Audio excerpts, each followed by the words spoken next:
Got new reporting on a story we first told you about just over a year ago. This is about that devastating explosion in Montgomery County at the Potomac Oaks Condos in Gaithersburg.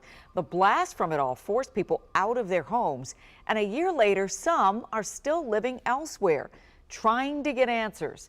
Our Katie Lesso is here with updates on the explosion and what comes next. Well, just days after our last story, tonight we finally received the full and final investigation report. But on top of that, the mayor of Gaithersburg, along with one of the city council members, reached out to one of the residents to set up a meeting. Now, we do want to warn you, some of the details may be disturbing and it involves suicide. I don't know why it took this long. And I'm really grateful that you got involved, Katie, to get us some answers, but it shouldn't take this much. We should be able to get the answers. We should be able to ask for assistance. Tracy DeMartini and Michelle Conklin-Cassell among the 23 families who are still not back in their homes. More than 1 year after this November explosion at the Potomac Oaks condominiums in Gaithersburg. Last week, on the 1-year anniversary, WUSA 9 pressed the city of Gaithersburg and Montgomery County for answers about the holdup on the rebuild and where the final investigation report was. We're going to do some follow-up to figure out exactly what the delay here is in this process, because candidly, it should not take this long. Tonight, WUSA 9 finally has the 21-page final investigation report. It details how investigators believe Juan Pablo Quizon poured gasoline throughout his apartment in Building 826 and then lit it on fire. That investigators recovered pieces of the carpet that were soaked in gasoline, as well as a red gas can that was uncovered and still had gasoline inside. That he left a note in his car referencing harming himself and the fire.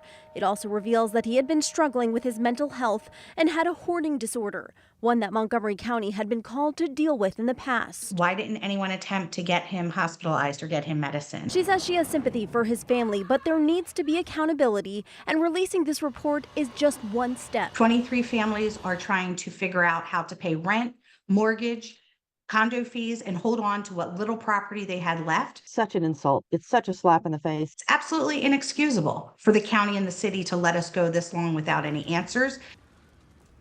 And they are hoping to get more answers when they meet with the mayor and the council member. I can add that they've been told that the permits are expected to be issued in the next few days. We will stay on top of this. In the meantime, there are a lot more details in this report, so we're going to put it up for you on WUSA9.com. Leslie? Well, we just have to hope that something will happen soon so these families will be whole again. All right, Katie. And we know Katie's story just mentioned suicide, and we can't say this enough. If you or someone you know is struggling, there is help available. The Suicide and Crisis Lifeline is a resource. You can call 988 24 hours a day, 7 days a week. There is no shame in reaching out for help.